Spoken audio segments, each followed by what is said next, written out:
अमरनाथ यात्रियों पर हुए आतंकी हमले को लेकर कांग्रेस के उपाध्यक्ष राहुल गांधी ने प्रधानमंत्री नरेंद्र मोदी पर यह कहते हुए हमला किया कि प्रधानमंत्री नरेंद्र मोदी की गलत नीतियों ने कश्मीर में आतंकवादियों के लिए जगह बनाने का काम किया।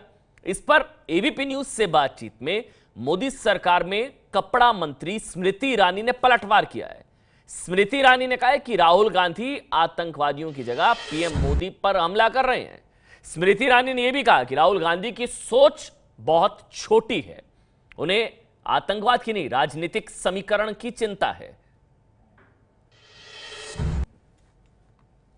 कांग्रेस उपाध्यक्ष राहुल गांधी ने अमरनाथ यात्रा को लेकर मोदी सरकार पर बड़ा हमला किया है। उन्होंने कहा है कि मोदी सरकार मासूम लोगों के खून से खेल रही है। हमारे साथ इस पूरे मसले पर बातचीत करने के लिए केंद्रीय मंत्री स्मृति ईरानी, उनसे बात करेंगे। स्मृति जी, आप अमेठी में कड़ी टक्कर दे रहे हैं उनको, लेकिन अमरनाथ यात्रा के मसले पर राहुल गांधी ने आपकी सरकार को ज़बरदस्त तरीके से घेरा है, बोला है कि आप मासूमों के खून से खेल रहे हैं। देखिए, नरेंद्र मोदी पर राहुल गांधी जी ने जो टिप्पणी की है, सबसे पहले तो मैं अचंभित हूँ कि आतंकवादियों पर अटैक करने की बजाय राहुल गांधी देश के प्रधानमंत्री पर अटैक कर रहे हैं। आतंकवादियों के खिलाफ आवाज़ उठाने की बजाय राहुल गांधी देश के प्रधानमंत्री के खिलाफ आवाज़ उठा रहे हैं, और ये उनकी राजनीतिक मजबूरी है अथवा राजनीतिक मंशा है जो साफ झलकती है। जहाँ तक कि राहुल गांधी जी के देश प्रेम के प्रति एक लोगों के बीच में धारणा है, कहीं ना कहीं ये सवाल निश्चित रूप से उठता है कि उनके ही पार्टी के प्रतिनिधि मणिशंकर अय्यर पाकिस्तान गए। उन्होंने पाकिस्तान से गुहार लगाई कि आप नरेंद्र मोदी को प्रधानमंत्री के पद से हटाइए, इनकी सरकार को हटाइए और हमको सत्ता में लेके आइए, तो देखिए कैसे शानदार रिश्ते होते हैं आपके साथ। तो जब मणिशंकर अय्यर ने ये टिप्पणी की थी, पाकिस्तान से मदद की गुहार लगाई कांग्रेस पार्टी ने, तो राहुल गांधी ने इसकी कड़ी निंदा क्यों नहीं की अथवा सार्वजनिक तौर पर उन्हें क्यों कुछ नहीं कहा कि क्या हिंदुस्तान के राजनीतिक दल की आज मजबूरी इतनी हो गई है कि वो पाकिस्तान के सामने जाके घुटने टेक कर बोले हमारी मदद कीजिए ताकि हमारी सरकार को हम गिरा सकें। दूसरा, इन्हीं की पार्टी के एक नेता ने बोला कि आर्मी चीफ जो है वो गुंडे हैं। राहुल गांधी ने खड़ी भत्सना करनी चाहिए थी, उनके पार्टी ने बहुत बड़ा आर्मी चीफ के पक्ष में पक्ष लेना चाहिए था, लेकिन उन्होंने ऐसा नहीं किया। आए दिन इनकी पार्टी के लोग कोई ना कोई ऐसी टिप्पणी हमारी आर्म फोर्सेस के खिलाफ, सिक्योरिटी पर्सनल के खिलाफ करते हैं। तो उनकी मंशा क्या है? क्या वो आतंकवादी तत्वों को और मजबूत करना चाहते हैं? और हमारी सिक्योरिटी फोर्सेस जो हर मोड़ पर, हर मंच पर उनसे लड़ती है, उनको और वो कमज़ोर करने का प्रयास कर रहे हैं। राहुल गांधी कह रहे हैं कि जो आतंकी हमला हुआ उससे मोदी का पर्सनल गेन हुआ है, लेकिन इंडिया की स्ट्रेटेजिक लॉस हुआ है। ये पर्सनल गेन का मतलब है, वो कह रहे हैं कि आप आतंकी हमलों को खेत में खड़ी फसल की तरह काट रहे हैं। देखिए, ये अपने आप में उनकी क्या बताऊं, शब्द भी कम पड़ते हैं कि इस तरह की दकियानूसी और ऊंची बात कोई कैसे कह सकता है।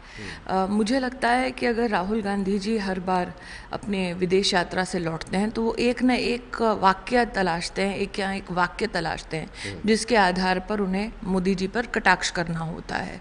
लेकिन मेरा ये मानना है कि देश आज इस गंभीर परिस्थिति में आतंकवाद के मुद्दे को लेकर एकजुट है, प्रधानमंत्री जी के साथ खड़ा है, और ये देश अच्छी तरह से जानता है कि नेतृत्व की काबिलियत राहुल जी में है नहीं। तो उनकी इस टिप्पणी को और कोई भी टिप्पणी करके किसी भी प्रकार की गंभीर सोच देना मुझे लगता है व्यर्थ है। राहुल गांधी ने ट्वीट करके ये भी कहा है कि जो बेमेल समझौता हुआ है कश्मीर में पीडीपी और बीजेपी का, उसकी वजह से पूरे देश को सफ़र करना पड़ रहा है, उसका नुकसान उठाना पड़ रहा है। इस कमेंट से ही ये समझ आता है कि राहुल गांधी जी को चिंता आतंकवाद की नहीं है, उनको चिंता आज भी राजनीतिक समीकरणों की है। तो आपको लग रहा है कि वो राजनीतिक समीकरण से की वजह से दुखी होकर और आतंकी हमले का के मौके पर उसका राजनीतिक फायदा लेना चाहते हैं? 3 साल आज भी उनको कभी ना कभी इस बात का जो एहसास दिलाती हैं चीज़ें, चाहे वो सर्जिकल स्ट्राइक हो, चाहे वो सक्सेसफुल डिमोनेटाइजेशन हो, चाहे वो इतना लंबे अंतराल तक जीएसटी का पारित ना होना और मोदी जी के नेतृत्व में जीएसटी का पारित होना, एक आर्थिक जो क्रांति है देश में आना, उनको हजम नहीं होता है। तो निश्चित रूप से वो कोई ना कोई तो माध्यम तलाशेंगे ही कटाक्ष करने का, प्रहार करने का। लेकिन आज की परिस्थिति में जब आतंकवादी हमला होता है तब देश को एकजुट रहने की मुझे लगता है कहीं ना कहीं उनकी ओर से एक योगदान होना चाहिए, लेकिन ये अपेक्षा करना भी व्यर्थ है उनसे। आपने बड़ा आरोप लगाया राहुल गांधी पे कि उनके राजनीतिक सूझबूझ नहीं है, राजनीतिक नेतृत्व क्षमता नहीं है। वो पार्टी के, एक बड़ी राष्ट्रीय पार्टी के राष्ट्रीय उपाध्यक्ष हैं। जी जानती हूँ, ये उनका दुर्भाग्य, हमारा नहीं। उन्होंने कई मौक़ों पर सरकार को आईना दिखाया है। जब उनकी सरकार थी तो कई मौक़ों पर उन्होंने सरकार को करेक्ट भी किया है। एक बार बिल भी फाड़ दिया था जो उनको लग रहा था कि गैर वाजिब है। देखिए, राहुल गांधी जी की नेतृत्व की क्षमता तो छोड़िए, उनका नेतृत्व अब उनकी ही कॉन्स्टिट्यूएंसी में लोग कितना स्वीकार कर रहे हैं वो हाल ही के उत्तर प्रदेश के विधानसभा चुनाव में आपको निश्चित रूप से दिखा होगा। अमेठी के इतिहास में पहली बार 5 विधानसभा की सीटों में से 4 विधानसभा में बीजेपी का ऐतिहासिक तौर पर जीतना और 5वीं सीट पर भी कांग्रेस का ना आना, ये अपने आप में अमेठी के कॉन्स्टिट्यूएंसी और उनके नागरिकों का संदेश है राष्ट्र को कि उन्हें ही राहुल गांधी का नेतृत्व मंजूर नहीं है। तो देश की हम क्या बात करेंगे। अभी हाल ही में कांग्रेस के एक वरिष्ठ नेता हैं PL पुनिया, उन्होंने आपके ऊपर एक निजी टिप्पणी की है, उस पर क्या कहना है आपका? ये पुनिया साहब मुझसे उम्र में बहुत बड़े हैं। उन्होंने कहा है कि वो मुझे गंभीरता से नहीं लेते। मैं भी जानती हूँ कि एक मजबूरी तो रहेगी कांग्रेस के वरिष्ठ नेतृत्व में कि कहीं ना कहीं वो राहुल जी का संरक्षण करें, कहीं ना कहीं राहुल जी को प्रहार से बचाएं। मैं इतना ही कहना चाहूँगी कि अगर राजनीतिक गंभीरता की परिभाषा राहुल जी हैं तो इससे ज़्यादा देश भी इस मुद्दे पर चर्चा नहीं करेगा। लेकिन कहीं ना कहीं शायद पुनिया साहब ये भी मुझे संकेत देने की कोशिश कर रहे हों कि बेटा अमेठी में 4 सीटें क्यों जीती, 5वीं भी तुम ही जीत लेते। तो मैं पुनिया साहब को आश्वस्त करना चाहती हूँ कि अगले विधानसभा चुनाव में 5वीं सीट भी भाजपा ही जीतेगी, आप निश्चिंत रहिए। एक आखिरी सवाल आपसे लूँगा, आप क्यों कांग्रेस के और विपक्षी दलों के निशाने पर रहते हैं? हर बड़ा नेता आप पर निशाना साधता है। क्योंकि मैं अमेठी लड़ चुकी हूँ और जो अमेठी लड़ने का सौभाग्य रखता हो उसे ये अच्छी तरह से जानकारी है कि भले ही वो ज़मीन पर गरीबी के खिलाफ जंग ना छेड़ें, लेकिन उस व्यक्ति के खिलाफ जंग ज़रूर छेड़ेंगे जो राहुल गांधी को ललकारेगा। जी, एक आखिरी सवाल। अभी हिसार में एक घटना हुई जिसमें कुछ बजरंग दल के कार्यकर्ताओं ने एक नागरिक को उसके धर्म स्थल के बाहर कश्मीर के मसले पर, अमरनाथ यात्रा के मसले पर उसके साथ मारपीट की। उसको बोला कि आप भारत माता की जय बोलिए। मस्जिद के बाहर ये वाकया हुआ। क्या इस तरह के वाकये देश को तोड़ने वाले नहीं हैं? देखिए, मैं इतना ही कहना चाहूँगी, इस वाक़ये के बारे में जानकारी पूरे तौर से तो मेरे पास है नहीं, लेकिन हिंदुस्तान में भारत माँ की जय जयकार तो हर गली, हर नुक्कड़, हर कोने से होना स्वाभाविक है। हम हिंदुस्तानी भारत माता की जय नहीं बोलेंगे तो और कौन बोलेगा। बहुत बहुत धन्यवाद।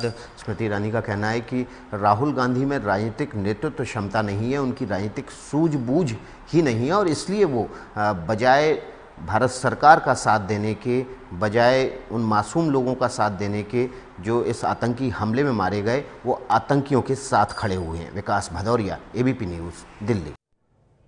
तो राहुल गांधी पर स्मृति ईरानी ने पलटवार किया है। उन्होंने कहा है कि दरअसल राहुल गांधी को अपनी राजनीति की चिंता है, राजनीतिक समीकरण की चिंता है, आतंकवाद की नहीं है।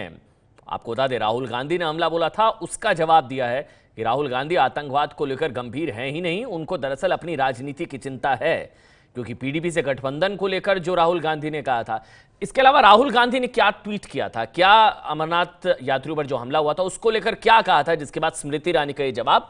राहुल गांधी ने ट्वीट किया कि मोदी की नीतियों ने कश्मीर में आतंकवादियों के लिए जगह बनाने का काम किया, इससे भारत को गंभीर रणनीतिक नुकसान। मोदी का व्यक्तिगत फायदा, भारत की रणनीतिक हार और निर्दोष भारतीयों के खून की कुर्बानी। मतलब भारत की रणनीतिक हार और निर्दोष भारतीयों के खून की कुर्बानी जो है वो मोदी का व्यक्तिगत फायदा है। इस तरह से समझाने की कोशिश की और यह सवाल भी पूछा विकास भदौरिया ने, जिसका जवाब दिया स्मृति ईरानी ने कि दरअसल राहुल गांधी को अपनी राजनीति की चिंता है।